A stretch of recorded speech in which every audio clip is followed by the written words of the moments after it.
Hello, here's one more book that I've written. It's called, let's get it right here, The Rejection Syndrome. People don't realize just how much they're steeped in the rejection syndrome. In fact, many years ago, I went straight into this rejection syndrome myself, and as a result, I wrote this book. You can see this little boy here. He's looking really forlorn. He's sitting on the dock there. It's like, nobody loves me, nobody cares about me, I'm all alone. I'm sure at some time in your life you felt like that. Let me put this down. What is the rejection syndrome about? Well, basically it's about how we make up our own mind to decide what is right and what is wrong about our lives. We go out into the world with the idea that we expect everyone to understand us, care about us, and nurture us in such a way that we feel joyfully happy, full of glee.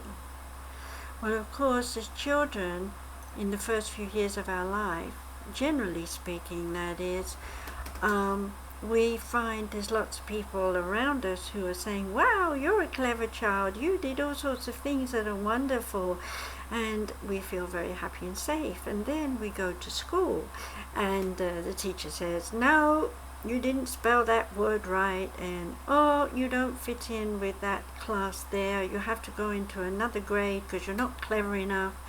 And then we got peers, friends, so-called, who are happy with us 1 minute and then hitting us or telling us we're not such a good friend the next minute. And before we know it, we've made up our minds that there's an awful lot of stuff going on in the world that we don't belong to, that we don't like. People are horrible, okay? And we start to become suspicious. We start to look out in different ways at the world because our idea is, I've got to protect myself, I've got to defend myself from those who would attack me, I've got to deal with all these issues that are going on around me. Well, some of us become fixer children, and by trying to fix all those other people that seem to be nasty and sorting out all their problems, hopefully by the time we've done that and they're nicer people, they'll turn around and see us and say, oh, you're wonderful because you're the fixer child and I really love you back. Of course, it doesn't happen very often because most people get better and move on and leave the fixer child alone, and they're busy wondering, what did I do wrong? What happened? Then there are other people who just say, well, I don't want to do anything with anybody, they're all so horrible, I'll withdraw and hide myself in my closet, I won't go out, I won't socialize, nobody cares about me, and they become very depressed and possibly very ill. Then there are others who become dominant. They start hitting out and yelling and screaming, you don't listen to me, you don't care about me, I'm going to make you listen to me, I'm going to really push myself on you and hold you still so you can't go anywhere until you get me and you really appreciate me. And of course they drive people away. It goes on. There's lots of psychological, emotional, mental, spiritual ways that we learn about ourselves in an everyday sense. But there's something else going on, something even more important, and I integrated that into the rejection syndrome. Before we're born, we choose a coding. It's a spiritual coding that comes from our soul vibration. It's about letting ourselves follow what our spirit wants rather than what our earthly self wants. So let me give you an example. In the way of the oneness, when God existed, He created, or it created, whatever word you want to use, personality traits. And those personality traits went into everything that was created. These are the examples: warrior, king, slave, priest, scholar, artisan. There are 7 in all. I'm not sure if I mentioned them all right now. But those primary codings reflect down into each of us as an individual. And when we incarnate on the earth, we use one of those as a basic thing to stimulate us to want to survive and to be here. Myself, I'm a warrior. And what that basically means is that I will always cut a pathway. I will always go on a quest in search of new information. I may say to people, come with me, but if they don't come, it's okay, because I know somewhere in the way of the oneness, people will follow somehow. So for example, you might listen to my YouTubes and think that's interesting and never come back to me again.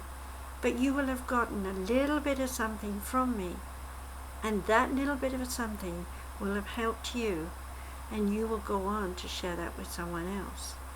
Now we all do that kind of thing, obviously, but we do it in different ways. The artisan will do it in a creative way, such as paint a beautiful artistic thing that everyone goes, wow, I want to have a copy of that in my house, or some music, or sing a song.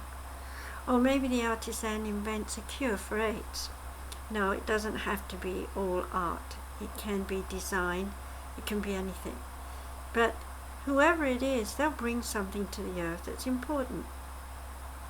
Now a priest, they will bring the ability to listen to people and to help them. But it doesn't mean that they're literally in a church. They could be a teacher, they could be learning languages. It doesn't matter where they are, as long as they learn to share and to listen. Now, I'm not going to go into all the archetypes, because you can read the book. But not only do we come in with that coding, but we come coding with modes that gives us a character, it gives us a strong personality that pushes us to develop a character. I get that right. We get an attitude that creates cycles and periods in our life. A lot of that has to do with the mother and the things that we absorb from the mother in the womb. All this is explained in the book. And of course, while we're busy learning to live here on earth, our spirit self needs some coding.